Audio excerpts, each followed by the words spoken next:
141 ng Psalms. At yun po ang ating pag-aaralan ngayon.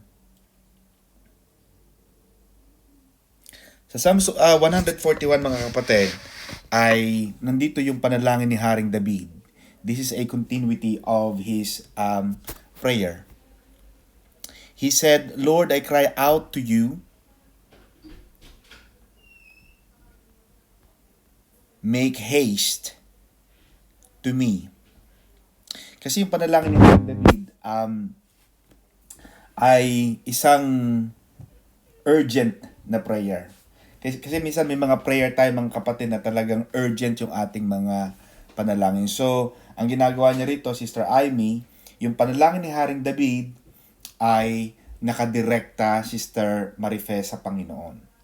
So, ngayon kasi na alam natin na marami mga taong may mga problema, nakadirekta ang kanilang mga problema, ang kanilang mga reklamo sa buhay, ang kanilang mga angas sa buhay, nasa Facebook.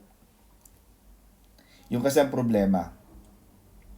Kapag ang problema natin, Sister Inda, nilagay mo sa Facebook, ang makukuha mo lang doon, mga likes. At minsan yung mga likes na yon, Sister Inda, hindi nakakasagot sa actual na problem. There's no answer to the problem really. Kasi ang nandoon, nagla-like. At hindi mo naman alam, Sister Maripe, kung yung like na yon ay pakikisama, pakikiramay, o pagsasabi na buti nga sa'yo nangyari ang problemang yan at hindi sa akin. And most of the time, there were some research and studies that have been made na yung mga likes ay hindi pakikiramay. Yun ay pagsasabi na at least sa'yo nangyari. 85% daw ng mga tao nagla-likes ay ganun ang ibig sabihin. But King David, very sure, he cried out to the Lord. So, ang sinasabi dito, si Sister Eva, kapag tayo ay may mga problema sa may mga problema sa buhay, idulog mo ang iyong mga hinaing, ang iyong mga hinanakit, ang iyong mga kahilingan sa Panginoon. You cry out to the Lord. And he was saying, give ear to my voice. Talagang matindi ang kanyang pangangailangan. Kaya sabi niya, Panginoon, ibigay mo sa akin ang iyong pandinig. And then he was saying that let my prayer be set before you as incense. Kasi yung incense, Sister Eva, ito ay ginawa niyang metaphor, yung kanyang panalangin, ay ginawa niyang parang kagaya ng isang usok o isang amoy na nagre-represent ng kanyang panalangin sa Panginoon. At kaya mapapansin mo ang ating mga handog, ang ating mga tupang handog, yan ay sinusunog natin, and we allow the smoke, the aroma of our offerings to come to the presence of the Lord. Gustong maamoy ng Lord ang ating mga handog. So in a way, ang kanyang panalangin, ang sabi ni Haring David, Panginoon, sana po ay makarating sa iyong presensya, sa iyong pang-amoy, sa iyong pandinig, ang aking mga panalangin. So he was having this kind of metaphor sa kanyang panalangin.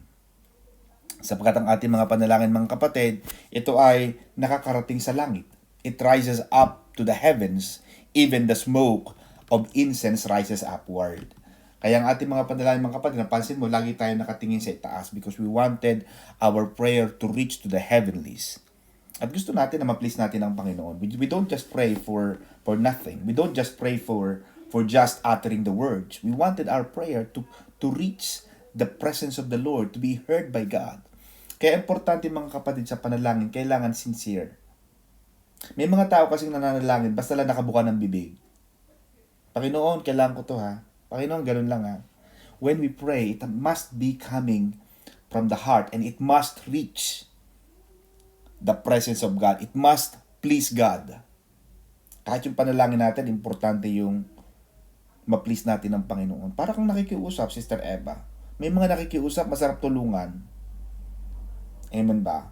Pero pag yung nakikiusap, parang sa palagay mo, kasi mararamdaman mo naman yung tao pagka talagang lumapit sa'yo at talagang nangangailangan talaga ng tulong, mararamdaman mo yun eh. For some reason, you will feel the sincerity. At pag ang isang tao humingi ng tulong ay sincere, talagang kita mo talaga na itong taong to kailangan talaga. Mararamdaman mo sa pananalita niya. Kahit sa mga prayer request natin. May mga makikita ka, Sister Malong, prayer request na basta na lang isinulat. Na parang walang kagana-gana. Parang inaantok magsulat ng prayer request. Wala man lamang salutation. Wala man lamang kung ano. Basta na lang, sulat na lang siya na kailangan ko nito. Parang umu-order ng isang menu sa restaurant. Pahingi nga akong dalawang um, isang order na adobo or gisado. Hindi ganun eh. Kailangan yung panalangin natin, Sister Inda, kailangan pleasing din sa Panginoon. Nakikiusap. Kailangan talagang humingi ka ng tulong sa Panginoon. Talagang humingi ng awa sa Panginoon. Hindi yung parang naguutos. Amen ba? Kaya ayaw ng Diyos ng palautos na Kristiyano na parang tayo ay may mga pinatago. Kailangan daw ang ating mga panalangin ay nakakalugod din sa Panginoon. And then, ang sabi rito in verse 3, set a guard, O Lord, over my mouth. Ang ayaw kasi ni David ay yung kanyang bibig ay na pinanggagalingan, pinagmumulan ng kanyang panalangin. Kasi ang ating bibig, Sister Amy Joy, pinagmumulan ng panalangin. Nasabi ni David, ni Haring David, Panginoon, gwardyahan mo ang aking bibig na hindi ako makapagsalita ng mga bagay na kasinungalingan. Kasi itong ating bibig, Sister Severina, ginagamit natin sa pagpupuri sa Diyos. Pero pwede rin gamitin ng iba sa pagsasalita ng kasinungalingan at ng mga kasamaan. Kaya, ang sabi ni Haring David, Panginoon, I want you to keep watch over the door of my lips. Kailangan ginagwardyahan natin yon yung bibig. Kaya kahit yung mga tao na nagsasabi, Sister Eileen, na yung mga simpleng tanong na hindi naman dapat ka magsinungaling, sabi nila white lies, o red lies, o decolores lies. Even if it's a white or pink or red lies, they are still lies. At kapag pinagtagni-tagni mo yan, kasinungalingan yan. Kaya sinasabi ni Haring David, Panginoon, sana hindi ako makapagsalita ng kasinungalingan. Sana puro katotohanan. Saan ka galing, Eileen? Nag-low-me ako. Yan. Kung ayaw mo sabihin, no comment. At least hindi ka nag-lie. You don't have to answer pag may nagtanong sa'yo na, saan ka galing? Hindi mo kailangan sabihin sa kanila kung saan ka nang galing. Sabi mo no comment or ayaw kong sabihin. At least hindi mo sinabing doon ka galing kahit hindi. Kaya mahalaga rin na gano'n ang ating panalangin. So, gano'n na sinasabi ni Haring David na sa kanyang pananalangin sa Panginoon na same mouth that is used to praise and please and pray could be also the same mouth that can utter the words of lies. Amen? Kaya sa mga Kristiyano, dapat katotohanan. Amen? Kaya pa nagpunta ka ng court, Sister Inda, tatanungin ka ng korte. Sabi ng court, do you speak nothing but the truth, the full truth? Kasi may dami sa salita na totoo, Sister Eileen. Pero, yung katotohanan na yon 99% lang. 99.9% truth, pero may 1% na lie, so that makes the whole truth partial truth. Hindi na sa totoo lahat. So, lie na rin siya. Kaya mahalaga mga kapatid na tayo ay nagsasalita ng katotohanan. At saka maganda malaman ka ng tao na totoo yung tao. Alam mo si Eileen, pag nagkwento, walang dagdag, walang bawas. Totoo yun. Meron kang ganong credibility. Amen? Maganda sa tao yung may credibility. Yung pinagkakatiwalaan. Hindi yung pagka nagkwento, lagi may dagdag, exaggerated palagi. Amen? And then sabi ni Haring David in verse 5, let the righteous strike me. Ano yung sabihin nun mga kapatid? Maganda sa isang Kristiyano, sabi ni Haring David, Panginoon, kung ako ay nagkamali, Panginoon, kastiguhin mo ko. Pagka tayo ay napapagsabihan, ikinukorekt, lalo na't yung nagko-correct ay talaga namang napapagkatiwalaan at mahal natin at talaga namang trusted natin, huwag kayong magalit. Amen ba mga kapatid? Huwag kayong magagalit sa mga taong nagkukorek. Sabi ni Haring David, it shall be as excellent oil. Yung mga rebuke, yung mga pagko-correct, minsan masakit. Pero, ano bang gusto mo? Hindi sasabihin sa'yo na mali ka kahit na mali. Amen? Pero, alam mong tao, lumalago sa pagtutuwid. Kaya sa mga businesses, sa mga those people who are in trade, who have merchant, na may mga merchandising sila, na nasa trading, may business, lahat ng kanilang mga um, customers or clients, feedbacks, they take this as a gift. Sister Ate Aileen, nagtatrabaho ka pa sa sa doon sa mga pagkain ng eroplano? Hindi na to. Wala na? Oo, nakuha na sila Sarado? walang airline na lumilipad masyado, kaya nagbawas sila ng... Okay. Pero natatandaan mo kung may mga customer na, ay bakit ganoon? Ang anghang ng niluto nyo, nagrereklamo. You have to take that, you can say criticism, but you have to take that on board. Kailangan mong kuhanin nyo kasi kahit sabihin mong nakakasakit yung kanilang reklamo o parang hindi naman yata justified yung kanilang complaints, pero kuhanin mo yun. At kung kinakailangan, Sister Rose Ann, i-correct, i-improve mo yung performance mo. Ganon din ang sabi ni Haring David. Ang sabi niya, yung mga correction ay parang kagaya ng isang excellent oil. Yun ang sabi ng 141 verse 5. Sa Hebreo, mga kapatid, yung oil ay ibinubuho sa mga ulo ng mga tao. Amen? At yun ay, ang katumbas ng oil ay anointing.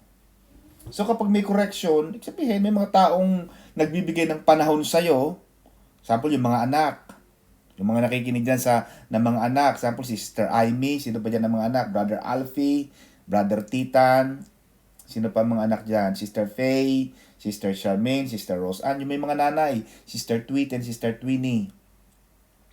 Napagsabihan kayo ng nanay ninyo, ng daddy ninyo, ng tatay ninyo, masakit man yon pero para din sa inyong kabutihan.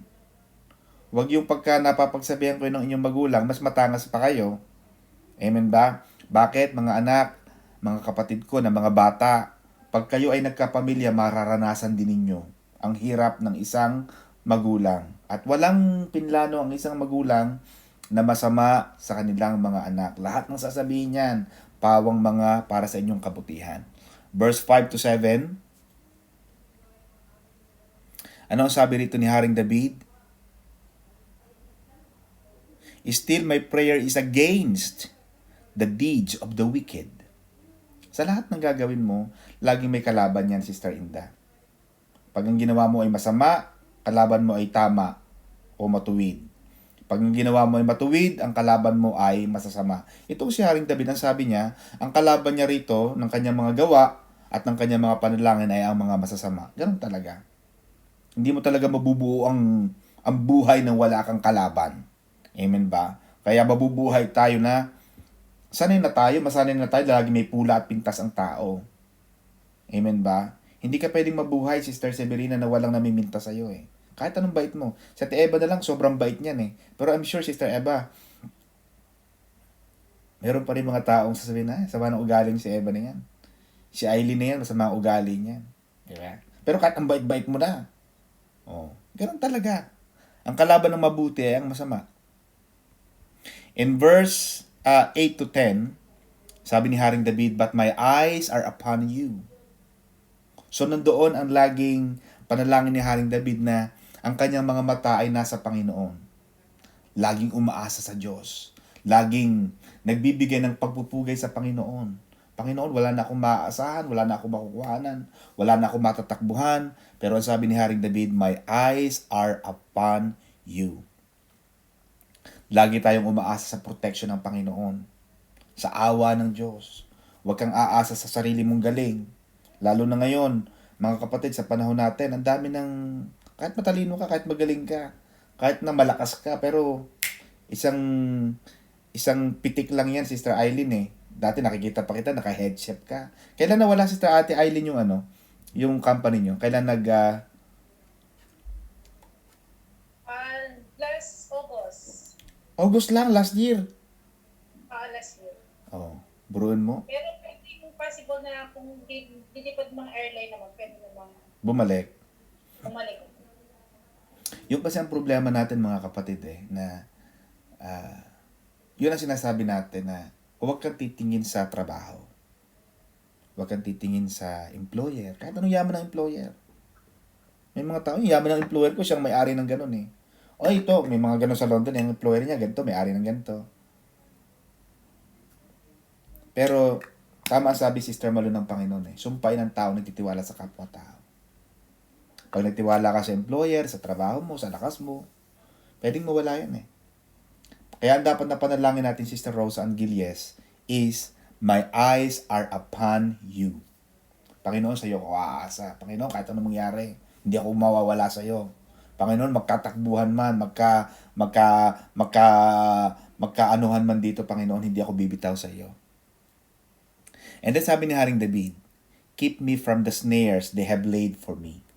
Kasi mga kaaway noon, Sister Tweety, I mean, if we're talking about 4,000 years ago, or 5,000 years ago, na yung nung mga panahon yun, kung babalikan mo yung occasion at that time, when King David was writing this particular chapter or context, makikita mo na David, as a king, is a warrior. He was a warrior. At alam natin noong unang panahon, ng mga tao talagang mandirigma. Talagang lumalaban sila, patayan sila. At itong sinasabi dito, Sister Tweety, is this. Yung mga kalaban ni Haring David, naglalatag sila ng kumunoy o naglalatag sila ng trap o bangin para hulihin siya. At ang panalangin ni Haring David, keep me from snare they have laid on me. Kaya mga kapatid, importante rin sa atin yung panalangin. Palagi ako nananalangin ng ganito ang prayer ko mga kapatid. Yung aking panalangin. Everyday mga kapatid, ako ay nananalangin dito. Sabihin ko sa inyo aking panalangin. Meron akong ganitong kwadro sa aking kwarto. Yung kwarto na to, Our Father. Sister Aileen, lagi ko siyang pinipray every single day of my life. It's important to pray this with Sister Eva. Why? Because this is the prayer that Jesus taught us to do. Itinuro mismo na Jesus itong panalangin na to And if you keep praying this, Sister Aileen, this is a complete ingredients ng isang magandang panalangin. Bakit ko sinasabi ito? Ano sabi ng Panginoon dito? Ang sabi ng Panginoon, Our Father who art in heaven, hallowed be thy name. Thy kingdom come, thy will be done, on earth as it is in heaven. Give us this day our daily bread, and forgive us our trespasses, as we forgive those who trespass against us. And this word, and lead us not into temptation. Lead us not into temptation. Bakit mahalaga yung lead us not into temptation? Because every single day, Brother Jay, we are being tempted. We are being snared. The devil wants us to fall. The devil wants us to fall down. The devil wants us to be defeated. The devil wants us to be down. Yun ang gusto ng kaaway. Gusto ng kaaway, talo tayo. John 10:10 is true.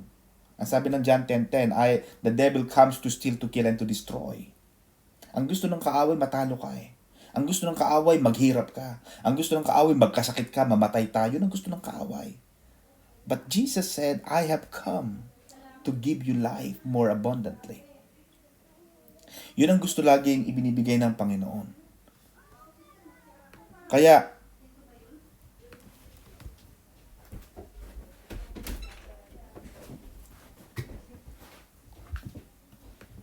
yun ang sinasabi mga kapatid ng salita ng Diyos na importante sa ating mga Kristiyano na tayo ay hindi mahulog doon sa bitag ng kaaway.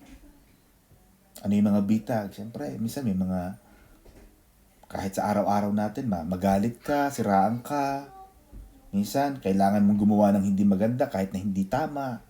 Mga patibunang kaaway yun Minsan, your life, your Christianity will be tested. In every day. Kaya itong panalangin ni Haring David, napakaganda nitong panalangin sapagkat ito ay nagbibigay sa atin ng aral, ng gabay para tayo ay hindi magkamali. Ipinapanalangin yon, Sister Tweety. Yung hindi ka magkamali, ipinapanalangin yon. Dahil pag-aasa ka sa sarili mong galing, Sister Eva, sample, ay, babait ako eh. Ay, ganito ako eh. No. You always have to rely on the words of God. You always have to assert and invoke the prayer, Panginoon, lead us not to temptation. Importante yun eh. Na ilayo ka ng Panginoon sa tukso. Amen? Kasi may mga tao, Sister Eileen, na sabi lagi, tukso, layuan mo ako. Mali yun. Yung kantang yun, mali yun, Ate Eva. Bakit? Kasi, ikaw dapat ang lalayo sa tukso. Eh pag sinabi mong tukso, layuan mo ako, sabihin, at that time na kinakanta mo yun, sinasabi mo yun, Ate Eva, magkatabi na kayo ng tukso eh. Di ba? Kasi sabi mo, tukso, layuan mo ako. Sabihin, katabi mo na siya. The fact na lumapit sa sayo, o nandoon ka, nandoon ka. Dapat, ang tama ang panalangin ni Jesus. Ang sabi ng Panginoon, Panginoon, wag mo kaming ilapit sa tukso. Sister Aileen, nakukuha mo. Kaya ang panalangin ng Panginoon, ilayo mo ito, tukso, layuan mo ako, mali yun. Dapat, hindi ka lalapit sa tukso. Alam mo ng apoy, alam mo ng yun ang kahinaan mo. Mahalaga sa isang Kristiyano, binabantayan natin ang kahinaan natin. Bakit? In every strength, Sister Marife, there is always a weakness combined. Lahat ng Kristiyano, lahat ng mga giants of faith, lahat yan may lakas. Pero lahat ng tao, lahat ng mga giants Christian, yung mga malalaking mga Kristiyano, mga malalaking tao sa Panginoon,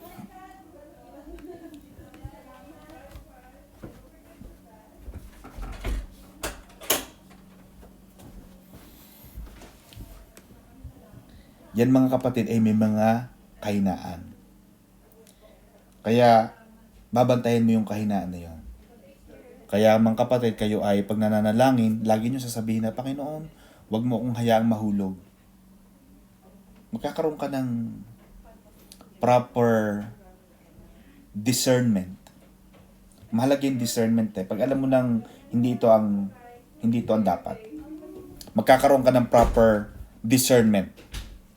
And then sabi ni Haring David, mga kapatid, while I escape safely. You have to escape. Madali magkamali.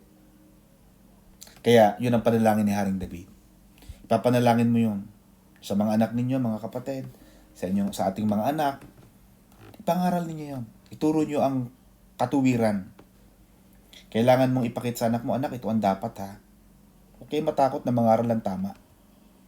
Lalo na't ang ipinapangaralan mo naman ay mga pamilya mo at mga anak mo na, kasi lalaki yan. Pag lumaki yung mga bata, maaalala yan ang turo mo, Ate Eva. Pag naala, ay, dito sabi ng mami ko eh. Hindi ko dapat gawin to. Talagang tataniman mo talaga yan ng mga salita ng Diyos. Kaya importante sa ating mga anak, mga kapatid, na pagsikapan ninyo na dalhin ninyo sila sa ganito mga gawain. Psalms 142. Ito naman mga kapatid ay yung contemplation, yung kanilang, yung panalangin ni Haring David habang siya ay nasa kuweba. Amen. Alam natin na siya ay nagtago. At this particular moment, maybe David was hiding because as we know that King Saul wanted him dead. So natakot si David. So mapapansin mo talaga yung takot niya talagang kakaiba. Hindi basta lang yung talagang hindi basta lang na nagkukunwaring takot na, but Haring David natatakot siya sa buhay niya eh. He was scared about his life. So, ito yung panalangin ni David sa 142 ng Psalms. I cry out to the Lord. So, laging nasa Panginoon ang paghingi. Amen? Laging nasa Panginoon ang pagtawag. Amen, Sister Jing? Yung mga humihingi sa Panginoon lang tayo iiyak. Sa Panginoon tayo hihingi ng tulong. At sa mga kapatid, nung panahong ito, sa 142, David was inside a cave. Nasa loob siya ng kuweba. Amen? Nandoon na, you see,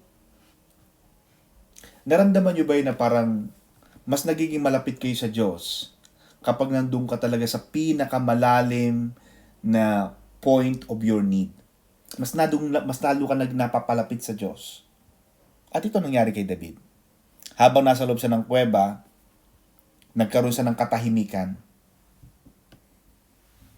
Iba kasi yung prayer kapag lahat ng bagay nasa iyo, Ate Eva. Example, lahat ng kailangan mo meron ka. Lahat ng hinihingi mo meron ka. Wala kang sakit, mayaman ka, maganda ka, tanyag ka. Iba ang panalangin ng wala. Iba ang panalangin ng namatayan. Iba ang panalangin ng may sakit. Iba ang panalangin ng wala. Tingnan mo yun. Kaya Sister Aileen, tama sabi nga, the best teacher in life is when you are empty-handed. When you are hungry. Kaya, sa Beatitudes, itinuro ni Jesus yun. Blessed are those who are who are hungry because they will see God. Minsan inaalaw ng Panginoon, mga kapatid, yung kagutuman, yung kauhawan, yung kawalan, para maramdaman natin nandoon ang presensya ng Diyos. I remember one time, Sister Inda, when the disciples went to ask Jesus, Panginoon, bakit itong batang pinanganak na bulag? Sino po ang dapat sisihin? Ito po bang batang to, may kasalanan po ba siya? O yung po mga magulang niya may kasalanan? Sabi ni Jesus, no. Walang may kasalanan sa kanila. Talagang ginawa namin yung batang yan na bulag para sa kanyang pagkabulag ay matanyag ang kadakilaan at kalawalhatian ng Diyos. Doon sa ating kawalan, doon lalo lilikas, doon lalo sisinag, doon lalo magiging tanyag ang kapangyarihan ng Panginoon. Doon siya magpapakita ng gilas Hindi natin nakikita minsan ang stars kapag maliwanag ang araw. We need the darkness, the solitude, the silence of the environment for us to see the one brightest morning star. Ganon din ang kabutihan ng Panginoon. Nakikita natin ang kanyang pag-ibig, ang kanyang pag-provide sa panahon na wala tayo. At sometimes inaalaw ng Panginoon yon. Amen. So ito nangyayari kay Haring David. With my voice to the Lord. Amen. Kagaya nung ni Bartimaeus, Sister Tweety. Bartimaeus was born blind. But Bartimaeus, nung dumadaan si Jesus sa lugar na yon, Bartimaeus was shouting, Jesus, Jesus, anak ni David, maawa ka sa akin. Pinagbabawalan sa ng mga disciples. Huy, bakit sa ko ng sigaw? Huwag kang sumigaw ng sumigaw. Baka magalit si Jesus. Jesus is a superstar. Malaking-malaki si Jesus nung kasi ang daming sumusunod sa kanya And according to biblical scholars, Sister Jing, there were many more blinds at that time. When Bartimaeus was shouting, there were many other people who are sick and lame and deaf and blind. But this Bartimaeus is different. He was shouting to the top of his voice. He was calling the Son of God, have mercy on me. Sumisigaw siya Importante yung pagtawag natin sa Diyos. Importante yung talagang Panginoon, ikaw lang maaasahan ko ito. At time and time again, Sister Tweety, hindi tayo pinabayaan ng Panginoon. Kaya yung panalangin yung ating kanta na, hindi ko alam kung kinakanta nyo sa main, yung kailan ka iniwan ng Diyos? Amen. Anong sakit ang di niya pinagaling? Anong problema ang di niya binigyan ng katugunan? Di ba't wala? Alam mo, pagka ako ay down o kaya na may problema tayo, kantahin mo lang yon.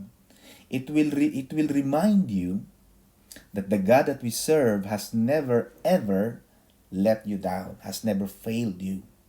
Amen? In verse 2 ng chapter 142, mga kapatid, ang sabi ni Haring David, I pour out my complaint before Him.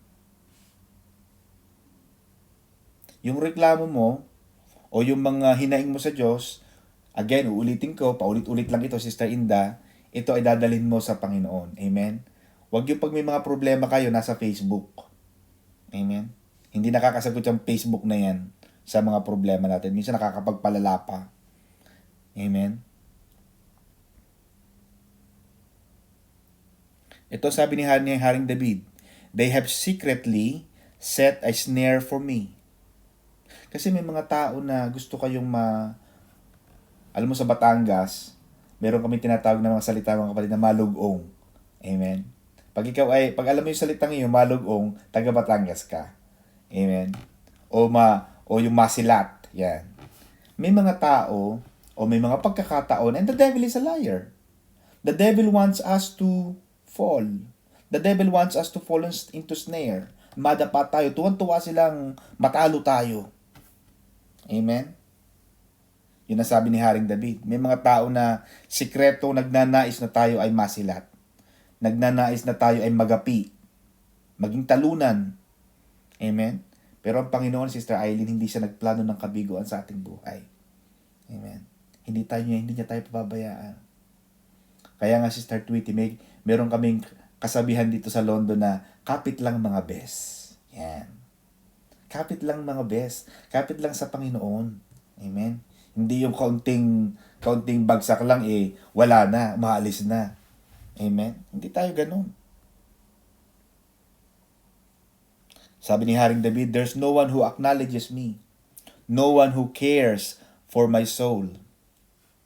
Because naramdaman ni Haring David na sa kanyang pagiging hari, sa kanyang pagiging tanyag, marami ang hindi na nagbibigay sa kanya hindi na ina-acknowledge, hindi na sa kinikilala. Wala nang nangangalaga sa kanya, wala nang nagmamalasakit sa kanya. Pero, may Diyos ba na hihiwalay sa atin? May Diyos, ang ating bang Panginoon ay iiwan ba tayo? Diba sabi ng Panginoon, Sister Eileen, I will never leave you, I will never forsake you. Then in verse 5 ng 142 Psalms, again inulit ni Haring David yung kanyang pagtitiwala sa Panginoon. David's trust in God alone. Sa Diyos ka lang magtitiwala. Huwag sa tao.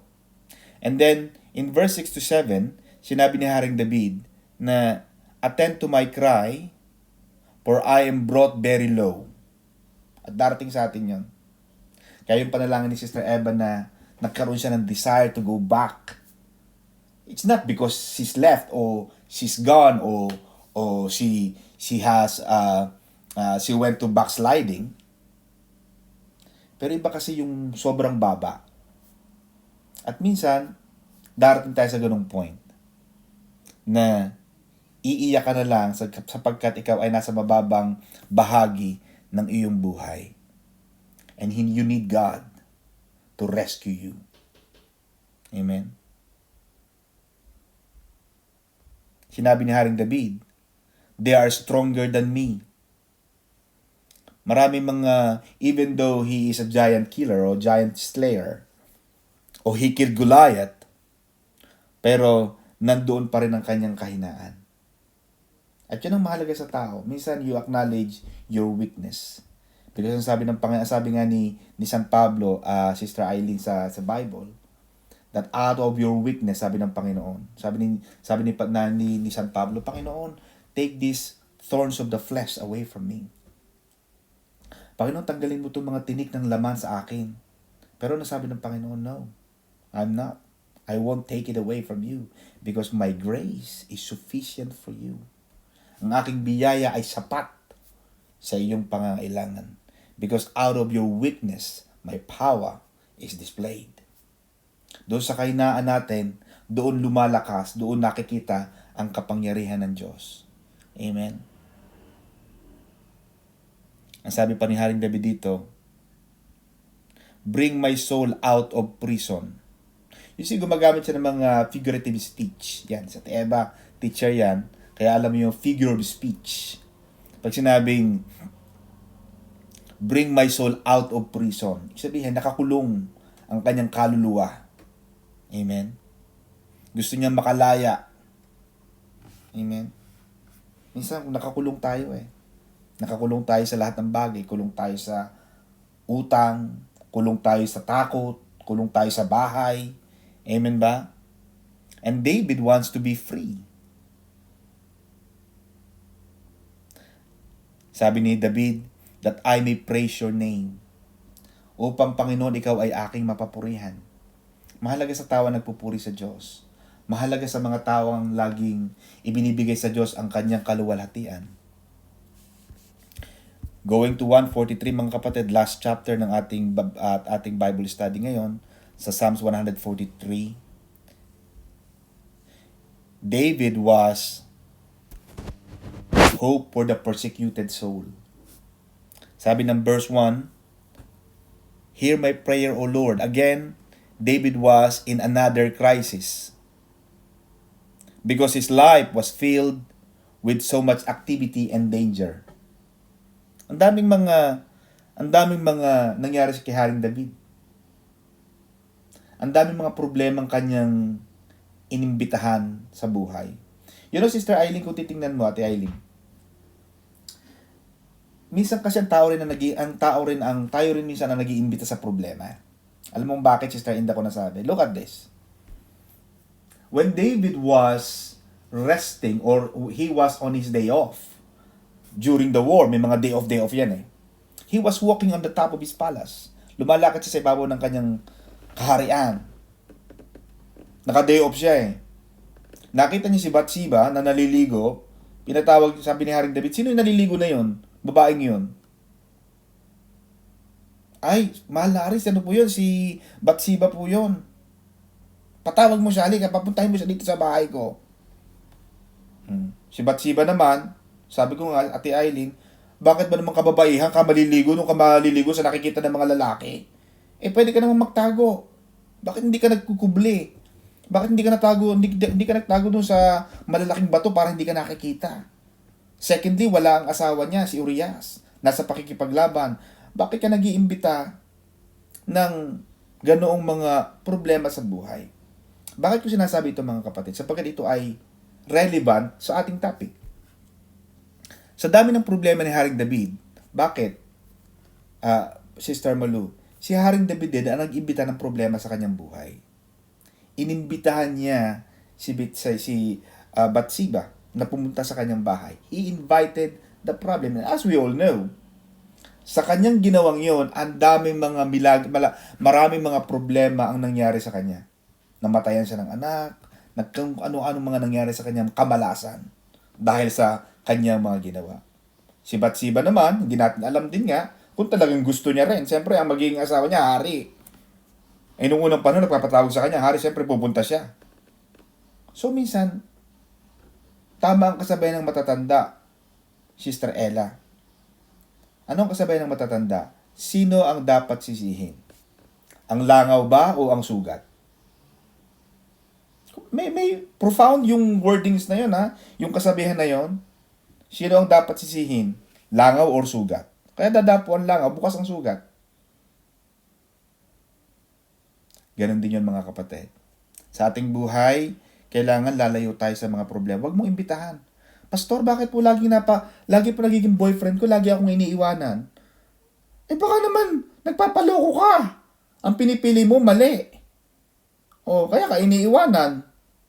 Bakit po yung naging asawa ko, palagi akong iniiwanan? Eh, baka naman ang napipili mo ay mali. Mahalaga sa ating desisyon na kasama natin ang Panginoon. Yung crisis, yung mga problema sa buhay, kaya mo siyang i-minimize eh. Kaya mo siyang i-minimize when your choice, when your decision ay may approval ng Diyos. Kaya nga itong sinasabi ko palagi, mga kapatid ko, na sa mga decision, lalo na sa malalaki, Sister Ella ha, I'm talking about malalaki, Sister Tweety, kailangan lagi mong kakampi ang langit. You always ask for the guidance. Alam mo magandang panalangin, Sister Tweety? Eto, tuturo ko sa inyo ang magandang panalangin. Panginoon, kung itong taong ito o itong bagay na ito, itong opportunity nito ay hindi para sa akin, Panginoon, wag mo itong bigay sa akin. Gumawa ka ng paraan para mawala ito. Bigyan mo, Panginoon, ng opportunity. Kaya mahalaga ito eh.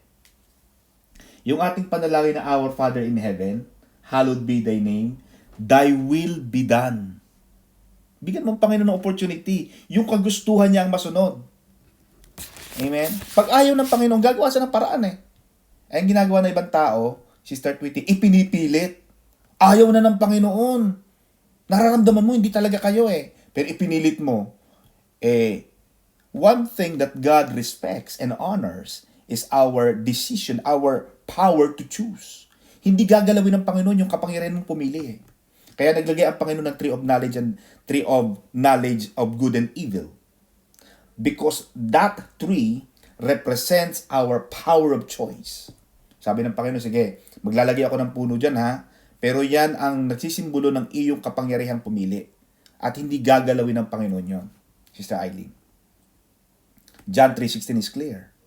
That whosoever believes in Him will not perish but have an everlasting life. So hindi inimpose ng Panginoon na itong 8-9 billion people in the world will believe in Him. Hindi inimpose ng Panginoon yun eh. Sabi ng Panginoon, sino lang ang mananampalataya sa Kanya? Siya lang ang maliligtas. Kaya pag may mga tao nagpapa-advise o nagpapa-counsel, nagpapa-pray, Pastor, pwede bang panalangin yung asawa ko para magbago? Sister Tweety, hindi trabaho ng Panginoon magbago ng tao. Tandaan nyo yan mga kapatid. Hindi trabaho ng Diyos na magbago ng tao. Kaya ng Diyos gawin yon. Dahil Diyos siya eh. Pero Sister Tweety, hindi tatrabahuhin ng Diyos na baguhin ng tao. Bakit? Gagalawin niya yung tree of life eh. Gagawin niya na yung tree of knowledge of good and evil. Di sana hindi niya na nilagay yung puno na yon kung kaya niya palang baguhin ang isip ng tao eh. Hindi. Sabi ng Panginoon, you shall love me with all of your heart, your soul, and your mind. Kailangan yung pagmamahal sa Diyos nasa desisyon ng tao. Not because of coercion, not because of force, not because of duress, not because of pamimilit. Amen? Mahalagang malaman natin yon. Yung pagbabago ng tao sa Israel hindi nagmumula sa Diyos. Kayang gawin ng Diyos kung gugustuhin niya. Pero kung yung taong kayang baguhin ng Diyos ay ayaw magpabago, hindi gagawin ng Diyos yan. Otherwise, it defeats the purpose of the power of choice. Nakukuha niyo mga kapatid? Kaya pag may nagpapanalangin sa inyo na para magbago ang mga tao, malibang yung tao mismo ay gustong magbago. Kaya, pag binasa mo, Sister Eileen, ang Bible sa Revelation, ang pintuan na kumakatok ang Panginoon, Sister Tweety. Sabi ng Bible, God is knocking outside of your door. But the doorknob, Sister Tweety, wala sa labas. Nasa loob lang yung doorknob. Ibig sabihin, pag binuksan ng tao yung kanyang puso at pumasok ang Panginoon, that's the time that change is possible. Nagiging posible ang pagbabago kapag yung taong magbabago ay binuksan niya ang puso niya. But if he decided not to open the door and allow Jesus Christ to enter, walang pagbabago. Amen? Ito yung sinasabi natin dito mga kapatid na yung crisis minsan, tao rin na nag-iimbita eh. Tao ang nag-iimbita ng problema. Eh, wala naman po akong ginawang masama eh. No. You invited the problem. You are part of the problem. Kaya, yun ang sinasabi ko palagi, Sister Tweety, na dapat kakampi mo ang langit, kakampi mo ang Panginoon. Panginoon, tama ba ito? Ipaparamdam naman sa'yo ng Panginoon yan eh. Kung yung relationship, kung yung opportunity, kung yung mga bagay ay talagang para sa'yo. Panginoon, pag hindi ito para sa akin, willing ako mawala ito. Give God the opportunity, the lead, the driving wheel to drive the car. You sit on the passenger side. Panginoon, ikaw mag-drive nito. I'll allow you to drive it. And allow God to maneuver. Amen? Huwag mong labanan. Yan ang problema ng mga tao. That's why they fail most of the time. They don't allow God to handle the wheel. They drive their cars. They drive themselves. And when they fail, Sister Eva, ito sabi, Pastor, bakit naman ako nagkasakit? Akala ko ba, ang Panginoon ay Diyos na nagpapagaling? Kapatid, sino ba naghihitit ng mga marijuana dyan at ng mga sigarilyo na para kay mga kapre? Kung makapagpausok kayo, para nagpapausok ng mga mangga. Tapos pag nagkasakit, Sister Eva, ang sisisihin Diyos. Sino ba na nagarilyo? Sino bang uminom ng mga alak dyan? Para sinusunod yung mga baga nyo. Tapos pag hindi kayo gumagaling, sisisihin ang Diyos na hindi nagpapagaling. Teka muna, mali.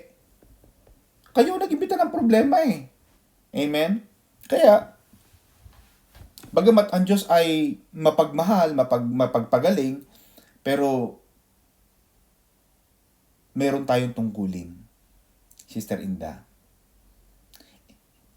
Kaya yung sinasabi na ito mga kapatid, itong mga Bible study na ito ay pang mga ano na to eh, hindi ito pang mga baguhan. Dahil kung kausap ko ay mga new believer, medyo magaanggaan.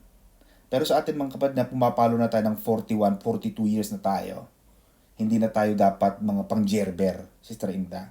Ang kinakain na natin talaga, mga bulalo na, mga buto-buto na. Amen ba? Yun ang sinasabi ko na maraming mga tao ang inibitahan ng problema. Sila ang gumagawa ng problema. Sila ang nanigarilyo, sila ang gumawa ng hindi maganda, tapos sisisihin ang Diyos. Kaya, sa lahat ng plano ng Panginoon, Sister Inda, laging mayroong interaction ng tao.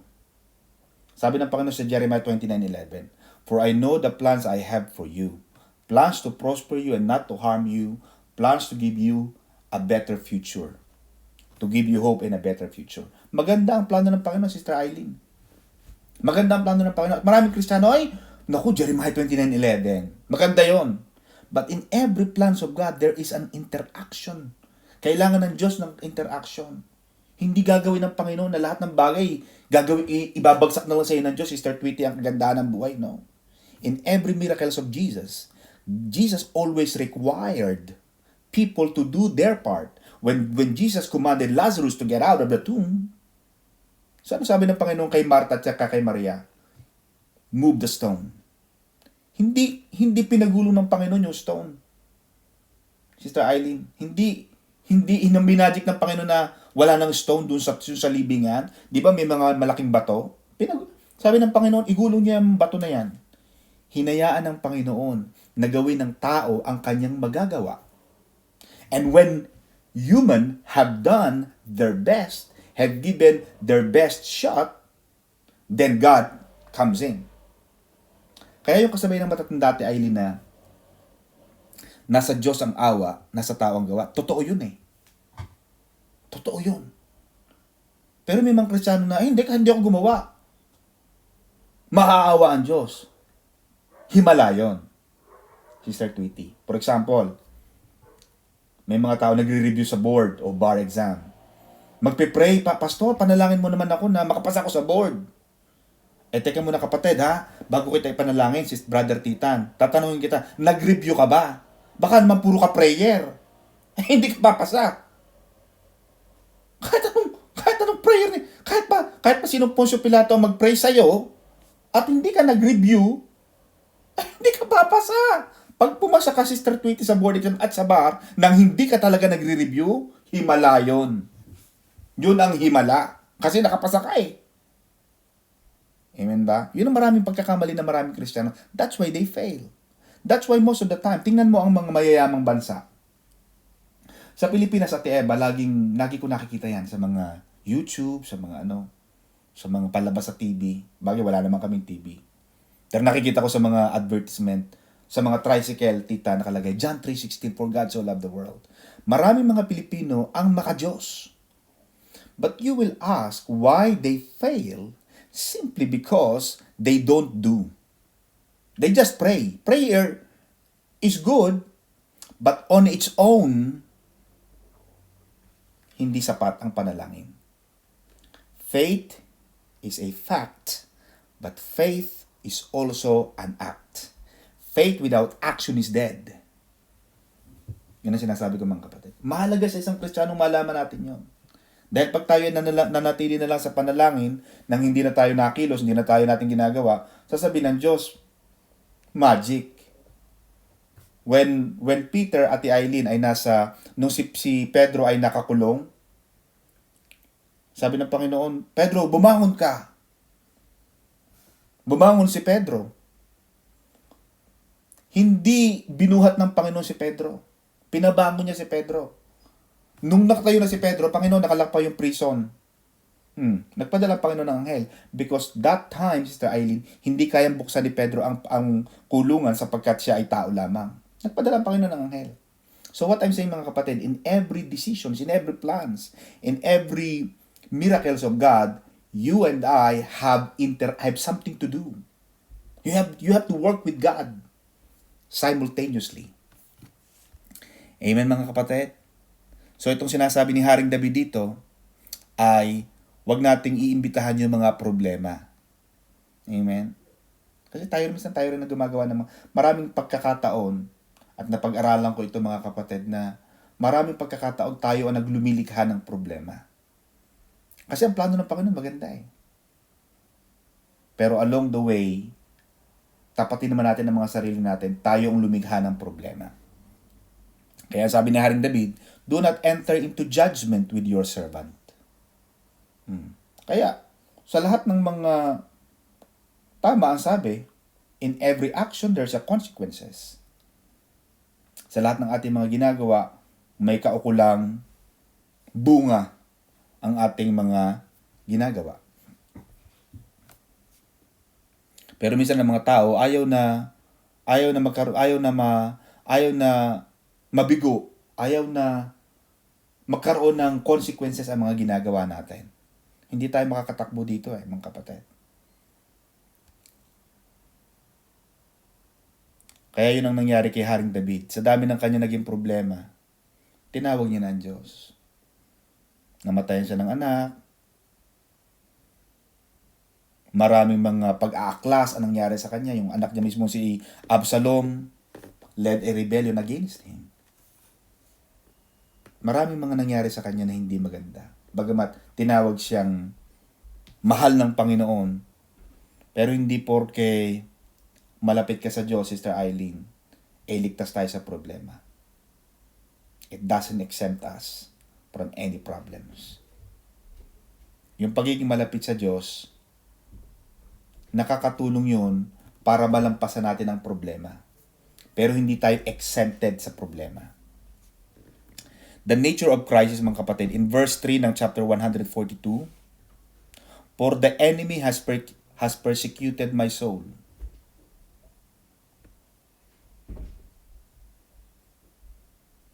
May mga tao kasing naninira sa kanya. Gusto siyang patayin. He has crushed my life to the ground. So, idinidescribe ni Haring David, yung kanyang kaluluwa daw ay dinurog hanggang sa maapakan sa lupa. Minsan nararamdaman natin yun eh. Alam mo nga, sabi ko nga Ate Eileen, hindi ko alam kung paano, hindi ko alam. Talagang grabe ang hanga ko sa Panginoon sa ginagawa sa mga Pilipino. Paano nakaka-survive ang mga Pilipino? Napakahirap ng buhay natin. Pero doon sa kahirapan na yun, doon natin lalo nakilala ang Panginoon. Doon lalo natin nakita na kahit nawala ng trabaho Ate Eileen, pero hindi ka pinagkulang ng Panginoon. Nawalan tayo yung employer natin, nagsarado, natanggal tayo sa trabaho. Sa Qatar, marami ng mga nabawasan, marami ang mga natanggal sa trabaho, bumagsak ang mga kumpanya. Pero ni minsan, wala tayong kapatid o wala ka makikilala dyan na hindi na kumakain. Maaring nabawasan. Pero sabi ko nga, Sister Tweety, pag tinignan natin yung timbangan, Ate Eva, tingnan mo na lang yung timbangan ng weight, yung kilos mo, yung timbangan na lang, yun na lang maging basehan natin, ha? Yung bago, before and after the lockdown. Amen? Mas marami ang nag-gain ng weight during the lockdown kaysa sa mga tao na bago nag-lockdown. Bakit? Sabihin, kumakain ka. Meron ba namang tataba na hindi kumakain? The fact na tumataba tayo, sabihin, may kinakain tayo. At yung kinakain natin na yun, Sister Eileen, balik tayo sa ating prayer dito, Ate Eileen. Give us this day our daily bread. Biruin mo yun? Nung una, panalangin mo lang, ang panalangin itinuro ng Panginoon, daily bread lang, tinapay lang, Ate Eileen. Ikaw, nakikita ko, kumakain kayo ng mga tapa, ng mga kanin, ng mga gulay. Binibigyan kayo lahat ng Panginoon. Hindi tayo pinabayaan ng Lord. Amen? Kaya, ito nangyayari kay David na mga pighati ng buhay ay maaaring naranasan niya at naranasan natin, pero patuloy at patuloy ang Panginoon na nagbibigay sa atin ng magandang buhay. Hindi tayo pinababayaan ng Panginoon. Amen? Verse 5 to 6, I remember the days of the old.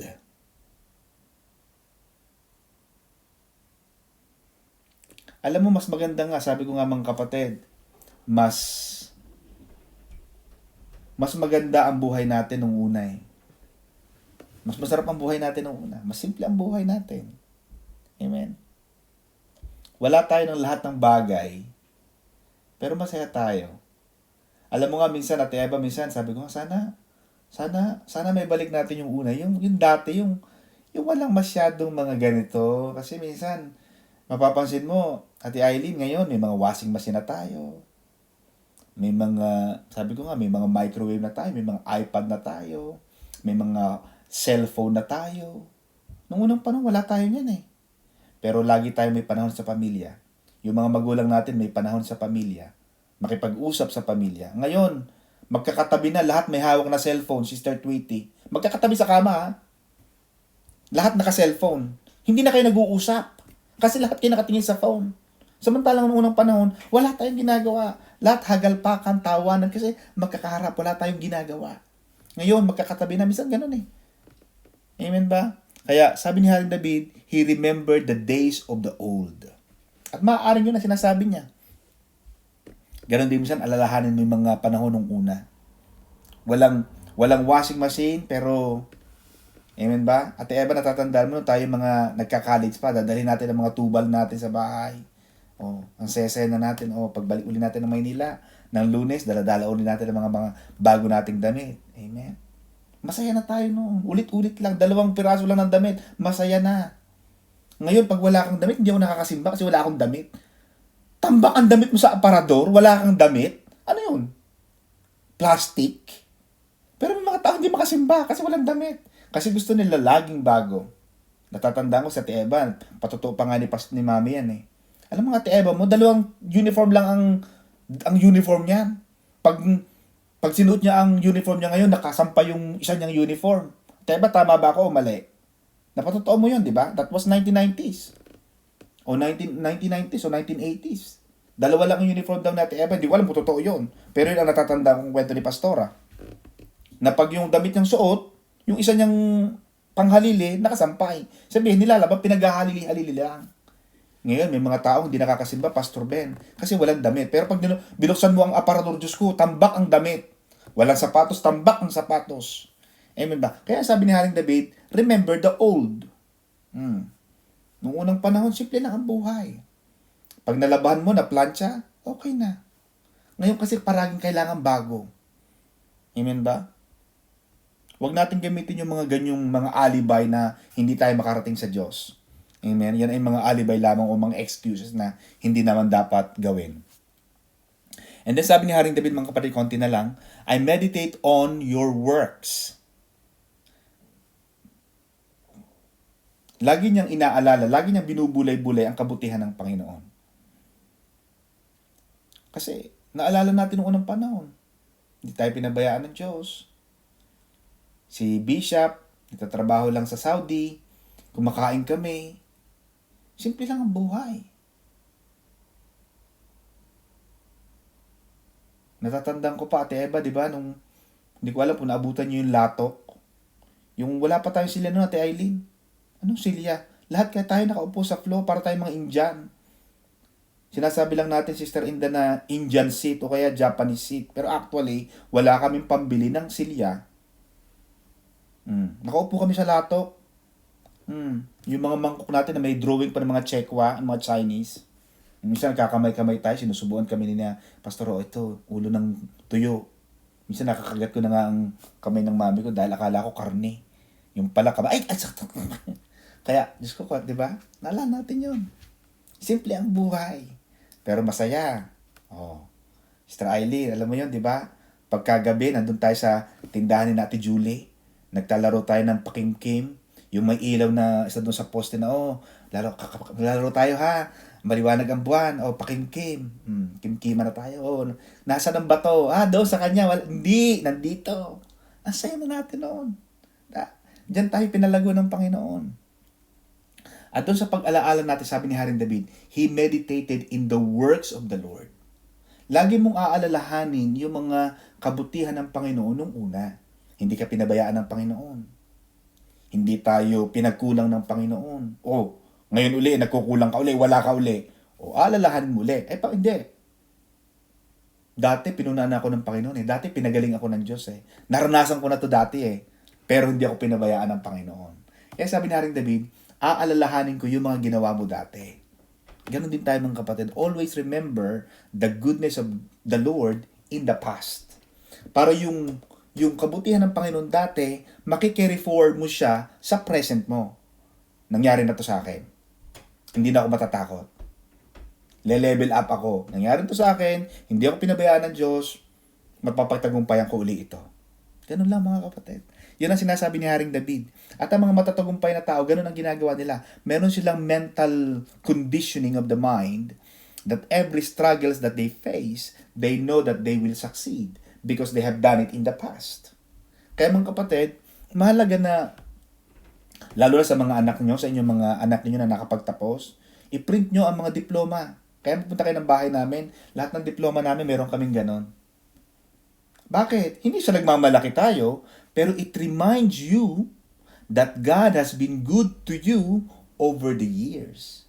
At kung ngayon ay may naranasan kang kawalan, sakit, karamdaman, kalungkutan, kakulangan, Panginoon hindi eh. Dati nag-aaral ako, 2 lang uniform ko eh. Napagtagumpayan ko ngayon eh. Ngayon pa kaya? Isipin mo na ngayon, Ate Eileen, sa Pilipinas, wala kang gugustuhin na hindi mo kayang bilhin eh. Kaya mong bilhin, kaya mong pag-ipunan. Nung unang panahon, wala. Si Pastora, hurnalan. Yung kanyang mga damit na polka dots, pagka January, natandaan ko yan. Pag may mga maglalakong mga pahulugan ng damit, uy, akin na, pwede bang hulug-hulugan ko yan? O, dati pa, may ganyan pa ngayon. Ngayon, ukay-ukay. Pipili ka na ng gusto mo. Pero hindi na yung pangyo lang ang damit mo. Gusto mo na lang yan. Dati kasi hindi gusto, Sister Eva. Need talaga, basic needs. Talagang kailangan. Ngayon kasi gusto. Iba kasi ang definition nun eh. Iba yung needs sa wants. Ngayon gusto mo lang. Kahit na bilhin mo at hindi, gusto mo lang. Pero noon, talagang pangangailangan. Amen ba? At hindi kami pinabayaan ng Panginoon. Hindi tayo pinabayaan ng Panginoon. Amen. Nung unang panahon, nasasabi ko nga, Brother Alpi Pisigan, yung mami ni Sister Eileen, ni Ate Eileen, ang ninang Neddy, pag nakikita ko na yan, Pastor Saldi, na umuusok na yung bahay nila, ay alam ko nagluluto na ang ninang. Ano kaya niluluto ng ninang? Kami noon, wala naman kaming tungko. Kami noon, digasol. Kaya walang umuusok. Pero pag nakita ko ng bubong ni Nat Eileen na may umuusok, ay may niluluto ng ninang, sana naman, hipuin siya ng Panginoon na magdala siya ng gulay dini kahit nakakaunti. Oh, pag nakapanalangin ako, mamaya, meron na isang daladala, isang mangkok na may sitaw, merong malunggay, may kalabasa. Masaya na kami noon. Amen ba? Pero ngayon, nararanasan mo pa ba yan? Hindi na. Hindi na natin masyado napapasalamatan ng Panginoon sa mga mamunting bagay. Kasi sanay na tayo sa mga latest. Ngayon, dapat pumunta ka na ng Jollibee para maipakita mo sa tao nagja-Jollibee ka. Noong unang panahon, wala kaming ganon. Masaya na kami na kaunti. Amen? Masarap talaga ang dati. Amen? Naalala mo, Ate Eileen, yung ating pandesal? Pag ikaw ay nakatikim ng pandesal na merong palaman na dairy cream na maliit na ganong square, na natutunaw-tunaw yung dairy cream sa pandesal, ay, naku my God. Walang sinabi ang Pan de Manila. Yung kay Ate Ana, kay Mang Robert, ay, sarap ako noon. Masarap na yun. Yung Pan de Agua, masarap na. Ang Ninang Nidi, pag nalagyan nila ng sabaw yung bihungke, na may kaunting manok, ang sarap-sarap na. Pero ngayon ba, napapasalamatan pa natin ng Diyos? Hindi. Amen ba? Napapanis ang mga pagkain dahil hindi na natin napapasalamatan. Kaya, ako palagi akong grateful sa ginawa ng Panginoon sa ating buhay.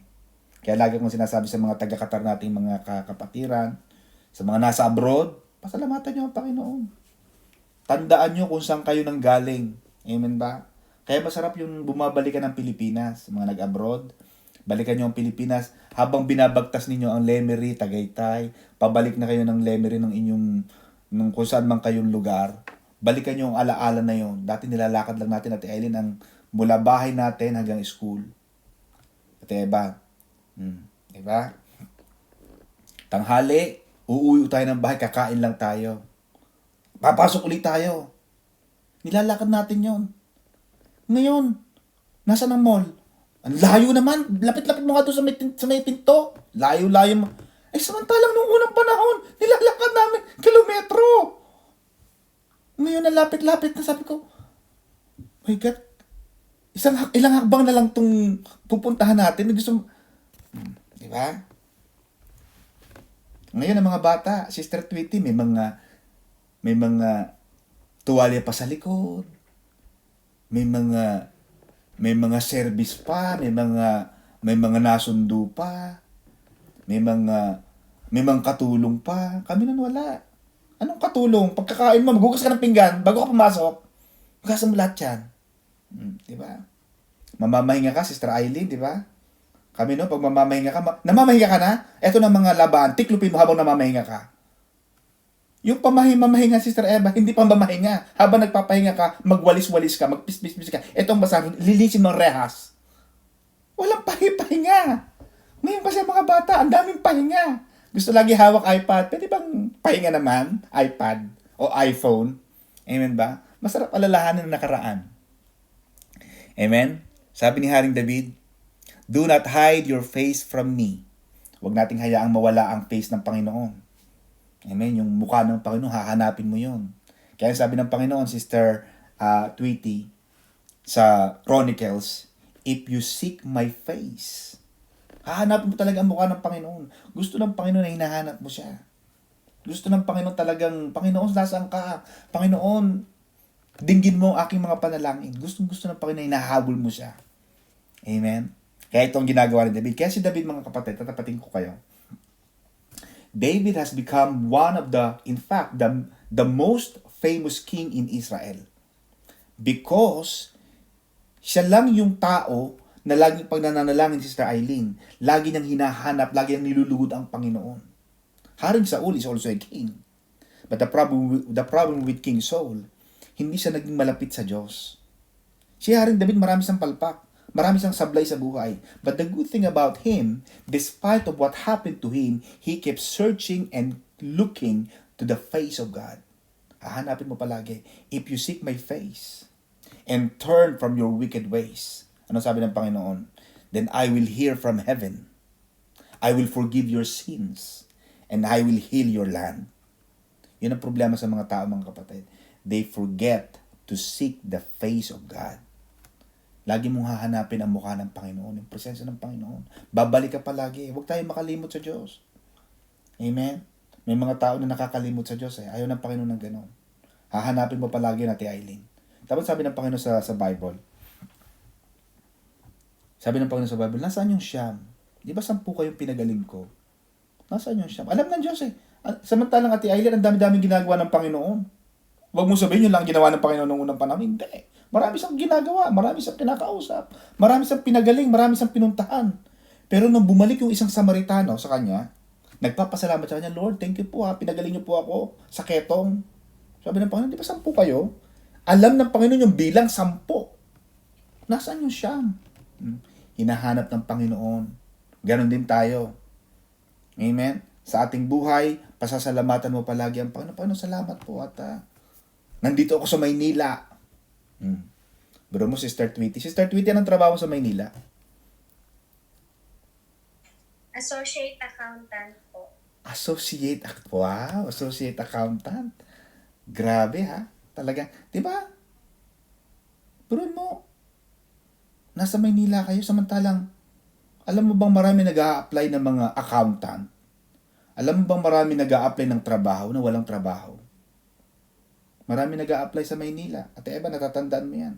Marami mga minsan nasa probinsya, pupunta ng Maynila, mag-a-apply, magbibigay ng mga CV. Diba? Minsan may mga taga Mindanao, Visayas, pupunta ng Maynila. Talagang ang plano nila, mag-i-stay sila ng 6 months para lang magbigay ng mga CV, pupunta ng Makati, pupunta ng Maynila, kung saan sa mga kumpanya, makikitulog kung saan. Pero kita mo, Sister Tweety, meron kayong trabaho. Amen. Yan ay pasasalamatan mo ang Panginoon dyan. Sa mga trabahong ibinigay ng Panginoon, pasasalamatan mo ang Diyos. Sapagkat, minsan hindi natin deserve eh. We don't sometimes deserve the blessings of God. It's not because of who we are. It is because of what God is. That's why it's important for a Christian to understand and to know the true nature, the character of God. Hindi dahil sa magaling tayo. Hindi dahil sa kung ano pa tayo. Pinagpapala tayo ng Panginoon dahil talagang mabuti siya, mabait siya sa atin. Panginoon, salamat po sa iyong kabutihan. Panginoon, salamat po sapagkat itong aking kumpanya ay hindi pa nagsasarado. Bagamat marami ng mga wala nang kinikita, pero Panginoon, nandito ka pa rin. Mga kapatid, konti na lang, ito na lang, 2 verse na lang siguro ito o 1 verse na lang. Revive me, O Lord. Revive. Kaya maganda yung panalangin ni Sister Eva, revive. Panginoon, pabalikin mo ako. Kasi may mga taong gustong bumalik pero hindi na nakakabalik. Kaya mahalaga yung revival. Mahalaga yung renewal. Kaya yung ating pangalan yung ating pangalan ng ating church noon, alam kong wala pa kayo, siguro yung mga hindi pa pinapanag ng mga 1980s. Ang pangalan ng ating church, dumating tayo sa, I think nagkaroon tayo ng pangalan, hindi ko alam kung tama itong aking sabi ko. Siguro ikukorek ako ni Ate Malu at saka ni Bishop. Pero ang dating pangalan ng church natin ay Sinisian Christian Fellowship. May renewal yan eh. May renewal na something. Amen. Maganda yung nare-renew. Amen. Parang contract, Sister Eileen. Nagre-renew ka ng contract. Ibig sabihin, nagre-renew, nagpapanibago ka ulit. Nire-renew mo yung iyong pag-ibig sa Panginoon. Nire-revive. Ibinabalik mo yung pag-ibig mo sa Panginoon. Ang sabi ni Haring David, for your righteousness' sake, bring my soul out of trouble. You see, minsan, ang mga Israelita ng mga panahong una, bagamat sila ay mga matitigas ang ulo, sila ay inililigtas ng Panginoon. Sila ay pinagpapala ng Panginoon, Sister Eileen. Alam mo bakit? Hindi dahil sa mahal ng Panginoon ng Israelite actually eh. Hindi lang dahil doon. Hindi lang sa dahil mahal niya ang mga taga-Israelita. Pinagpapala niya ang mga Israelita, it's because of the name of God. Sabi ng Panginoon, you know what? Sabi ng Panginoon sa Bible, kung ang titingnan ko yung mga katigasan ng ulo nyo, sabi ng Panginoon, papatayin ko kayo lahat. Sabi ng Panginoon, kaya ko yung patayin lahat eh. But I bless you for my name's sake. So, ganun ka, Sister Tweety, Sister Eva, Sister Amy, Sister Eileen. Pinagpapala kayo ng Panginoon, not because of who you are, not because of your intelligence, not because of your intellect, not because of your influence. Sabi ng Panginoon, I bless you for His name's sake. Para din sa pangalan ng Panginoon. Ano sabi ni Moises? Panginoon, kung papatayin mo kami dito, ano lang sasabihin ng mga tao? Na ikaw mamamatay ka, pinatayin mo lang, dinala mo lang kami sa disyerto para patayin kami. Pero Panginoon, pagtagumpayin mo kami, para yung pangalan mo ay lalo matanyag. Amen. Yun ang sinabi ulit ni David.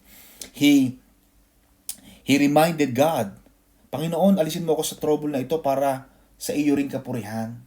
Amen. Ganon din mga kapatid. Sa inyong mga profession, sa Maynila, ganyan ang sabi ng Panginoon. Kailangan pagtagumpayin mo ako rito ha. Kailangan Panginoon ma-promote ako. Para, hindi lang ako, hindi para sa akin. Ngunit Panginoon, pag napopromote ako, I will declare your glory. Kaya ako every time nakakapanalo ako sa case, sa court, talagang nilalabas ko yan. Hindi ako nahiya. Na malaman ng mga tao na Christian ako. Hindi ko sinasabing perfect ako. Marami rin ako hindi ako perfect. Pero in every victory na matatanggap ko, sabi ko sa Panginoon, pag nagtagumpay ako rito, ilalabas kita sa Facebook. Panginoon, talagang ipagsisigawan ko sa buong mundo, Panginoon, na hindi ito nangyari kung wala ka.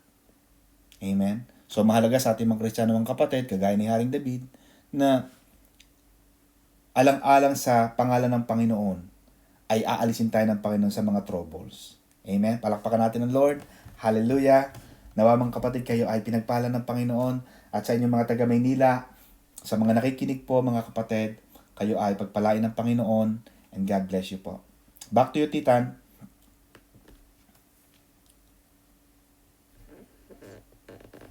Pastor Sino pong magko-closing prayer? Pastor Ben, pwede po kayo mag-close ng prayer po? Nandiyan si Pastor Ben, Toy. Pastor Ben, naka-mute po kayo. Okay, Pastor. Okay na po. Closing prayer. Apo. Thank you po, Pastor Ben. Okay. Panginoon, marami pong salamat sa iyo pong kabutihan. Talaga pong ang mga salita mo po ay makapangyarihan sapagkat nagbibigay po ito sa amin ng kagalakan.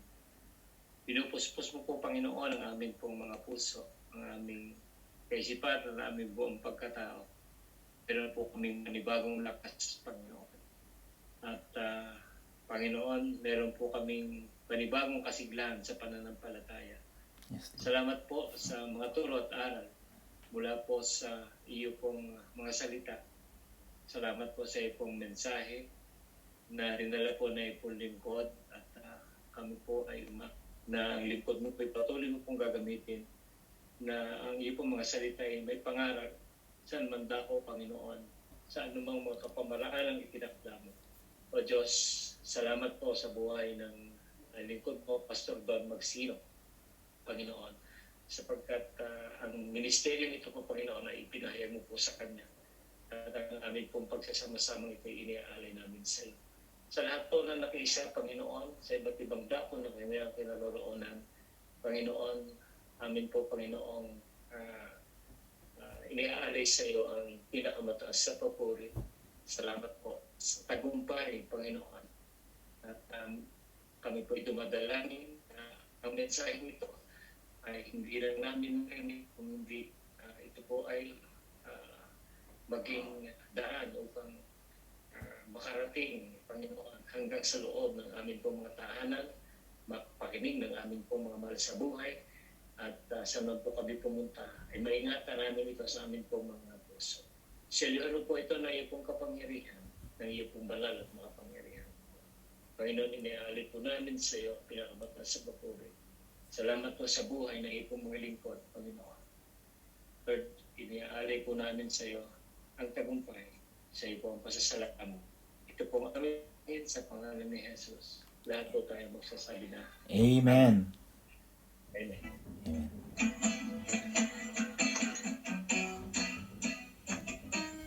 To God be the glory.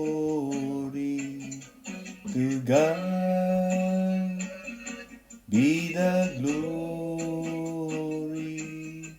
To God be the glory for the things that He has done.